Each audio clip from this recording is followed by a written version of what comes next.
The streak reaches 9 in the ACC, 9 overall. We bring in Dan Rubin from Eagles Unlimited on bceagles.com to help us break down Boston College with a bit of a neutral site matchup against UMass this Saturday. Dan, it's good to have you back on. Hey, it's great to be here. It's like Dan Rubin 2.0 now. That's it. Bigger and better than ever. Exactly. Bigger and better than ever. And I'm not emphasizing the bigger. You may have thought it that I was, but I'm emphasizing the better, Dan. Well, the doctor made me lose a couple lbs, so the bigger I cannot. If I'm getting bigger, then that's a bigger problem on my hands. So we're going to spin this the positive direction toward the UMass game. Of course, you went to Ireland, the Georgia Tech game, 17-14. But if you take away 35 seconds, you're the winner. Unfortunately, the defense gave up a couple plays in that closing drive, the 4th and 19, the 26-yarder on 3rd down. But you got to assess this defense as being pretty much up to snuff in what it's been in the last few years.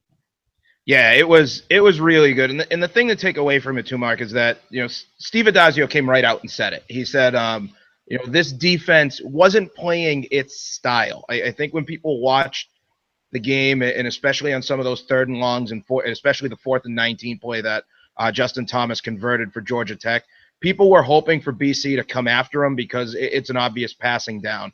Unfortunately, what Georgia Tech showed, or what Georgia Tech was showing, was an ability to get downfield on the run with a guy like Thomas to take off, gain 16, 17 yards if you run by him, because he's so agile and so talented as a runner, and because that team is so talented running. So the defensive unit, the defensive alignment was playing more containment than blitz.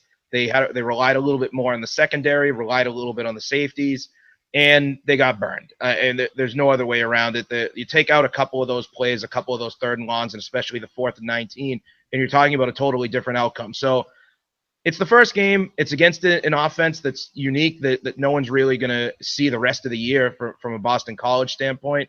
And you take the positive, which is it's correctable. It's something the coaches can fix with the players and move on. I know that's not a consolation because it's the 9th consecutive league loss, and it's, you're 0-1 after going last year 3-9 and 0-8 in the league. But it's at least it's there, and it's something to take away. It's something that you can use as a takeaway. So it's limiting a Paul Johnson rushing attack to 121 yards on the ground, 2.7 per carry. Rushing attack that's traditionally one of the top 5 in the nation. It wasn't last year. So we will see in the next few weeks to the next few months whether this Georgia Tech rushing attack is what it typically is, and that's very impressive if it is, or maybe they're still off of their game from 2015. Let's talk some offense, Dan. Patrick Towles obviously coming in from Kentucky, much placed on his shoulders in regards to revitalizing the offense. 11 of 17 for $137. Yeah, and when you look at the way the offense played, I think the offense was vastly improved in some areas. And that, number one, Patrick Towles is a legitimate quarterback. He's a big dude, 6'5". The scouting report said that he could pull it down and run when he's scrambling. He's great at making plays. He didn't force the ball, which was some of the concern on him, that he'd be the type of guy who could force the ball into a bad spot. One of the turnovers in particular was not his fault. It was a fumble. The right tackle didn't hold the block. He stepped up, lost the ball, and it just got literally handed right to a defensive lineman. So you can't look at it and 100% put the blame on him for a couple of those turnovers. At the same time, he didn't throw a ton of passes. They remained a run-heavy offense. Again, it's the first game. It sounds kind of like a broken record. First game where you have a new quarterback, new offensive coordinator, new receivers, really a whole new offense, straight out the new car scent, unwrapped and put out on the field for the first time in the rain in Ireland, which was natural grass, and it was torn up by the end of the game. I don't think that stadium was ready for an American football game in terms of its sod. It was a little bit soggy. It played slow. It got torn up. No disrespect intended to it. It's like playing on a baseball field at that point. The sod's just a little bit different. And I think that moving forward, you're going to see a very different look to Boston College, maybe open things up a little bit in the passing game. You're always going to remain run heavy, but the balance is there. And again, that's a positive to take moving forward. So our topic on several occasions during the offseason was, of course, the wide receiver core. You can only gain so much from 11 receptions total, and that's not just from the wide receiver group. But your thoughts about their performance? I thought they looked pretty good. I think that there's some playmakers in there. Jeff Smith, who everyone remembers as a quarterback last year, did a very good job in terms of route running. They had talked about him in the preseason developing a repertoire with Patrick Tolles. It was obvious. I think Smith is a great athlete. I think he's got tremendous speed. And once you work on him as a receiver, he'll get better and become a true threat for the offense. Michael Walker played very well as well, picked up a couple of receptions, and Charlie Callahan had himself a day.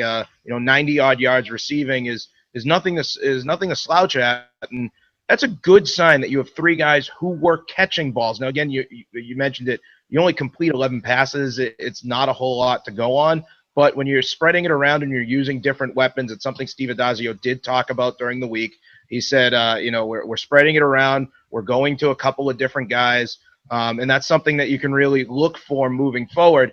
I think the key moving forward for the UMass game is progression. Who else gets involved? How much more do they utilize some of those plays?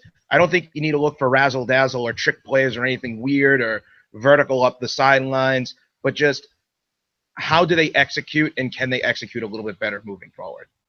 Dan, the John Hilleman stat line looks encouraging on the surface, 17 for 102. Take away the 73-yard touchdown scamper. He was pretty much held in check. How much of that was him? How much of possibly the offensive front?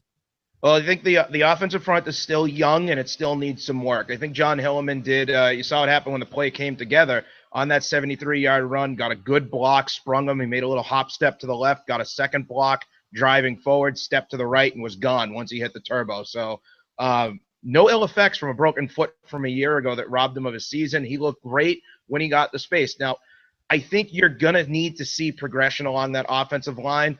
Coach Addazio had said, we're probably not where we need to be in terms of the Boston College offensive line, but they're still young. And I know that's a line that he used a lot last year, that he did go to the well on that one, so to speak, that he did say last year, we're very young and inexperienced. The offensive line has gotten much better from last year. That's something that looks great.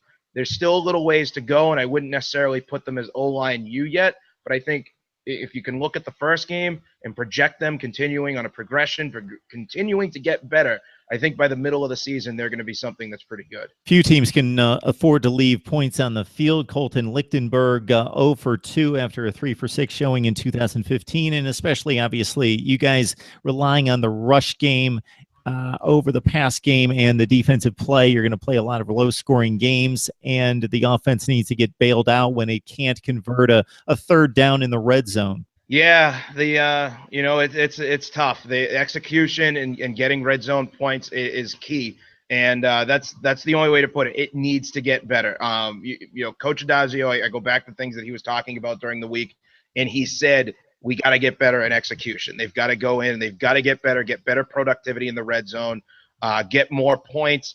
It's converting on one red zone chance, but not converting on three others is not okay. And when two of those three failures are related to the field goal kicking, you throw your hands up and you ask, what else can you do? They've changed around coordinators, they've changed around kickers, they've had guys who look good in practice, and then for whatever reason you get into the game and they get a case of the yips or something. They get it's like Chuck Knobloch throwing a first base. He might have been able to do it in practice, but then the ground ball gets hit to him and people putting on crash helmets in the third row. But they'll get, they have the rest of the season to work it out. I know it's of no consolation to people, but I go back to wet field conditions, wet ball, different field than what they're going to play on the rest of the season, natural grass, Irish sod versus coming out and playing on artificial turf. All of that's a factor, and it's not excuse making. It's just the way that it is. And, they've got to get better at it. I'm hopeful that the switch back to New England weather, where it's going to be sunny, be a little warm, be on turf as opposed to grass. I'm hopeful that that's going to be a positive moving forward on Saturday. Dan, you may have lost a few people with the Knobloch reference. Folks, look him up. Very good hitter. Minnesota Twins in his heyday. New York Yankees as well. He finished up with the Royals, but yeah, he went through one of those deals where it was all over the place, just from the second baseman to first base and trying to make that throw. All right, They moved him to left UMass. field. UMass. Here's the deal, Dan, and you know it better than I do. This is no team to disrespect. So they went down to Gainesville, and it was a 24/7 game. And I know a lot of Florida observers that were a little bit nervous about this situation and not too impressed with their own team. So Florida wasn't able to run it down their throats. Only 3.7 yards per carry. So if the running game's to get healthy, it's going to have to do it against a pretty formidable front seven. Yeah, and it's surprising. I think when people hear the name UMass, myself included at times, you think of the lack of wins at the FBS level. One of the things that I know I had stressed in the offseason and talking with a lot of people was that this UMass team, and going to being an independent, an FBS independent, getting out of the MAC, I think that's probably the best thing that could have happened for them. They play a brutal schedule with a lot of really good power teams this year. But that's just the nature of being an independent without a league and being a mid-major type school.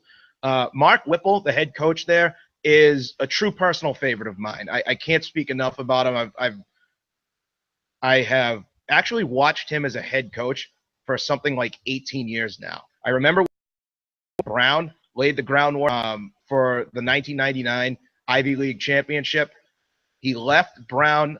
I think it was 97 was his last year, went to UMass for the FCS stint, the first stint, and wound up winning a national championship in his first year there in 1998. So he's been around. He's come back to UMass to build there. I don't think this is a team that you can take lightly anymore.